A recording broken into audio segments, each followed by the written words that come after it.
दोस्तों, ऐसा लगता है कि विनायक दामोदर सावरकर के पड़पोते सात्विकी सावरकर ने राहुल गांधी पर केस करके आफत मोल ले ली है। इस मुकदमे की हर सुनवाई में सात्विकी सावरकर अपने पड़दादा पर लगे आरोपों को कबूल करते जा रहे हैं।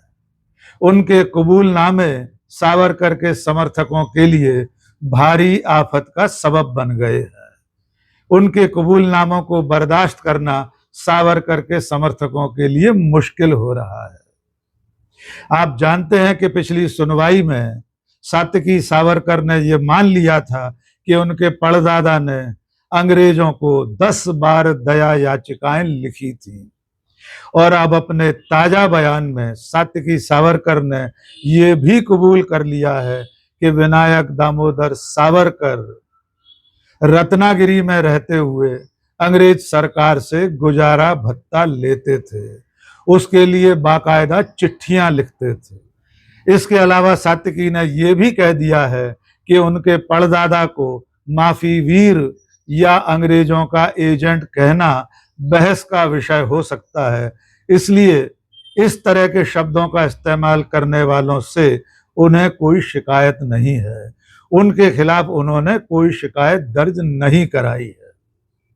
जी हाँ दोस्तों, जो सबसे ताजा बयान पुणे की एमपी एमएलए कोर्ट में सात्विकी सावरकर ने दर्ज कराया है, उसका लुब्बो लुबाब यही है कि उनके पड़दादा जीवन यापन के लिए, भरण पोषण के लिए ब्रिटिश हुकूमत से गुजारा भत्ता लेते थे।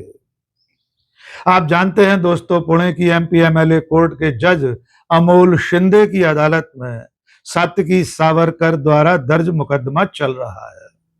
ये मुकदमा राहुल गांधी द्वारा सन 2023 में लंदन में दिए गए एक भाषण के संदर्भ में है। उसमें राहुल गांधी ने सावरकर की किसी किताब के हवाले से कुछ आरोप लगाए थे। इस पर सात्विकी सावरकर ने मानहानि का मुकदमा दर्ज किया है। राहुल गांधी की तरफ से उनके वकील मिलिंद पवार जिरह कर रहे हैं। 7 जुलाई को दर्ज कराए गए बयान में सात्विकी सावरकर ने माना है कि इस बात के ऐतिहासिक प्रमाण मौजूद हैं कि सावरकर ने रत्नागिरी में पाबंदी में रहते हुए अंग्रेज सरकार को गुजारा भत्ता पाने के लिए चिट्ठियां लिखी थी। अपने भरण पोषण के लिए, अपने जीवन यापन के लिए सावरकर ने नियमों के मुताबिक, जो ब्रिटिश सरकार के नियम थे, जो प्रक्रिया थी, उसके अनुसार पत्र लिखे थे और उन्हें गुजारा भत्ता मिलता था, क्योंकि वे उस वक्त बाकी राजनीतिक गतिविधियों से प्रतिबंधित थे। इसलिए जीवन यापन करने के लिए, भरण पोषण के लिए उन्हें गुजारा भत्ते की जरूरत थी। इसके साथ में सात्विकी ने यह भी जोड़ दिया कि इस तरह का गुजारा भत्ता महात्मा गांधी, सरदार वल्लभ भाई पटेल और सुभाष चंद्र बोस के भाई शरद चंद्र बोस को भी मिलता था। सबसे पहले सात्विकी सावरकर के इस कबूलनामे की थोड़ी सी पड़ताल कर लेते हैं, जिसमें वे ये मान रहे हैं कि सावरकर को गुजारा भत्ता मिलता था। आपको बता दें कि विनायक दामोदर सावरकर को ब्रिटिश सरकार ने काला पानी की सजा दी थी। वे 1911 से लेकर 1921 तक अंडमान की सेल्युलर जेल में कैद रहे थे। वहां से उन्होंने अंग्रेजों को 10 दया याचिकाएं लिखी थी और उसके बाद उनकी रिहाई हुई। 1921 में अंडमान से रिहा करके उनको रत्नागिरी की जेल में रखा गया। उसके बाद 1924 में उन्हें रिहा कर दिया गया, लेकिन साथ में ये पाबंदी लगा दी गई कि वे रत्नागिरी जिले में ही रहेंगे और किसी तरह के आंदोलन में शामिल नहीं होंगे। सावरकर ने अंग्रेजों के इस हुक्म की अक्षर से तामील की। वे रत्नागिरी की जेल से बाहर आने के बाद कभी भी आजादी की लड़ाई में शामिल नहीं हुए। सात्विकी सावरकर जिस गुजारा भत्ते को कबूल कर रहे हैं, वो गुजारा भत्ता सावरकर को 1924 से लेकर 1937 तक मिलता रहा।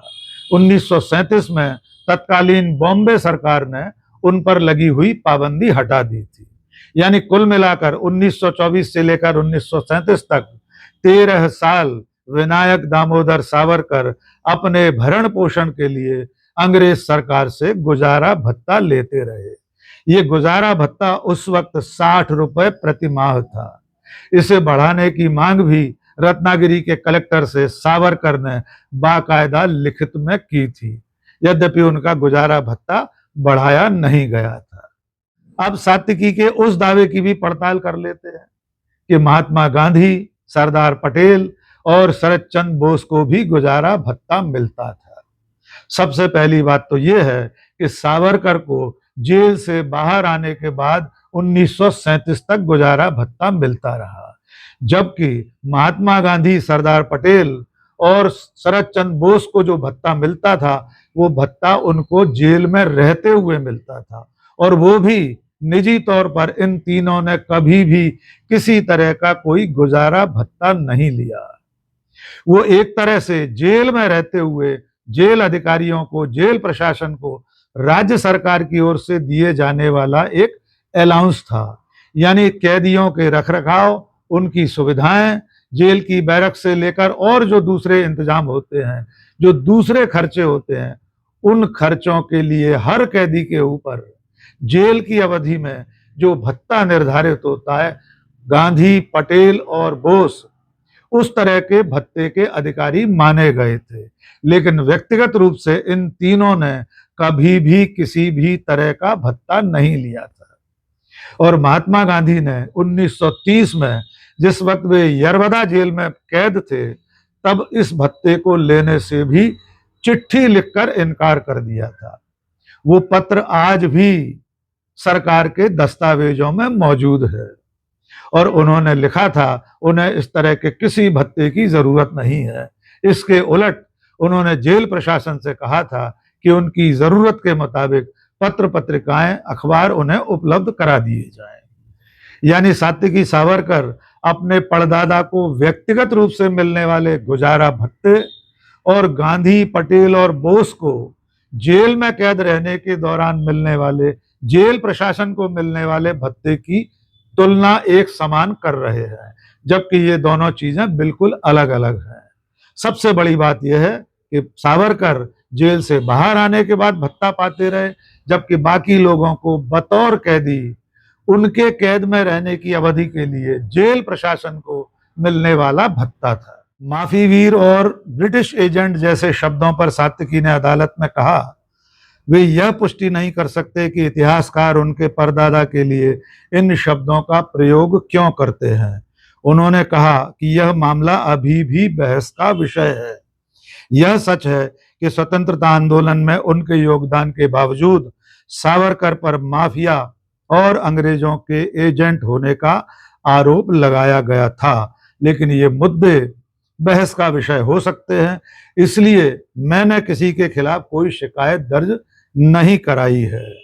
उन्होंने कहा कि कुछ इतिहासकार इन विवादित बिंदुओं को दया याचिका कहते हैं या नहीं, उन्हें नहीं पता। उन्होंने यह भी कहा कि वे यह नहीं बता सकते कि माफी वीर होने के आरोप ऐतिहासिक घटनाओं पर मतभेद से उपजे हैं या नहीं। उन्होंने आगे कहा कि वे यह भी नहीं कह सकते कि ब्रिटिश एजेंट का लेबल सावरकर के राजनीतिक रुख या ब्रिटिश शासन के साथ उनके संबंधों पर आधारित आलोचना है। यानी कुल मिलाकर सात्विकी सावरकर माफी वीर कहने वालों और ब्रिटिश एजेंट बताने वालों के खिलाफ किसी भी तरह की शिकायत दर्ज नहीं कराना चाहते, न अब तक उन्होंने ऐसी कोई शिकायत दर्ज कराई है। सात्विकी ने अपने बयान में यह भी कबूल कर लिया है कि भारतीय राष्ट्रीय कांग्रेस ने 1923 में काकीनाडा में हुए अपने अधिवेशन में उनके परदादा सावरकर की रिहाई के लिए प्रस्ताव पारित किया था, लेकिन उनकी रिहाई इस प्रस्ताव की वजह से हुई है, इसे उन्होंने नहीं स्वीकार किया। सात्विकी सावरकर ने अदालत में यह भी कहा कि उनके परदादा की बीए की डिग्री मुंबई विश्वविद्यालय ने रद्द कर दी थी। इसके अलावा ब्रिटिश सरकार ने उनके वकालत की पेशे का प्रमाण पत्र भी रद्द कर दिया था। अपने इस बयान में सात्विकी सावरकर ने एक और मजेदार बात कही है। उन्होंने कहा कि अगर उनके परदादा अंग्रेजों के साथ समझौता कर लेते तो 1946 में ही भारत के प्रधानमंत्री बन जाते। इस दावे की हकीकत यह है कि 1946 में न तो सावरकर और न उनकी हिंदू महासभा इस हैसियत में थे कि देश के प्रधानमंत्री बन सकते। सेंट्रल असेंबली में कांग्रेस के पास बहुमत था। पंडित जवाहरलाल नेहरू, सरदार वल्लभ भाई पटेल और भारतीय राष्ट्रीय कांग्रेस इस हैसियत में थे कि उन्हीं की सरकार बननी थी। सरकार बनी और पंडित जवाहरलाल नेहरू प्रधानमंत्री बने। तो सावरकर के पड़पोते सात्विकी का ये दावा कि 1946 में विनायक दामोदर सावरकर प्रधानमंत्री बन सकते थे, एक कपोल कल्पना से ज्यादा कुछ नहीं है। चलते चलते आपको एक बार फिर याद दिला दें कि इसी मुकदमे में पिछले महीने हुई सुनवाई में सात्विकी सावरकर ने विधिवत ये कबूल कर लिया था कि उनके परदादा ने 5 नहीं 10 दया याचिकाएं अंग्रेजों को लिखी थी, जिस वक्त वे अंडमान की सेल्युलर जेल में कैद थे। आप अच्छी तरह जानते हैं कि अब तक सावरकर की 5 या 6 दया याचिकाएं मानी जाती थी, लेकिन सात्विकी सावरकर ने खुद दस्तावेजों के आधार पर, अभिलेखों के आधार पर यह कबूल कर लिया कि उनके परदादा ने 10 दया याचिकाएं लिखी थी, जो कि उस वक्त की प्रक्रिया में ब्रिटिश सरकार के नियमों में सामान्य घटना थी। अपने पिछले बयान में सात्विकी ने यह भी माना था कि आजादी की जिस लड़ाई में विनायक दामोदर सावरकर ने दया याचिकाएं लिखी थी, उसी लड़ाई में सरदार भगत सिंह, सुखदेव, राजगुरु, बटुकेश्वर दत्त जैसे लोगों ने अंग्रेज सरकार से समझौता नहीं किया था। उन्होंने कभी भी किसी भी तरह की कोई दया याचिका नहीं लिखी थी। तो दोस्तों, आप अंदाजा लगा सकते हैं कि सात्विकी सावरकर अपने परदादा के सम्मान के लिए मुकदमा लड़ते लड़ते उन पर लगे तमाम आरोपों को कबूल करते जा रहे हैं। देखना होगा अगली सुनवाई में और कौन से आरोप को सात्विकी सावरकर कबूल करते हैं, क्योंकि अब तक सात्विकी सावरकर ने जो कुछ कबूल किया है वो सब अब अदालत के दस्तावेजों में दर्ज हो गया है और हमेशा के लिए प्रामाणिक दस्तावेज बन गया है। आज के इस वीडियो में बस इतना ही। बहुत बहुत शुक्रिया। जय हिंद।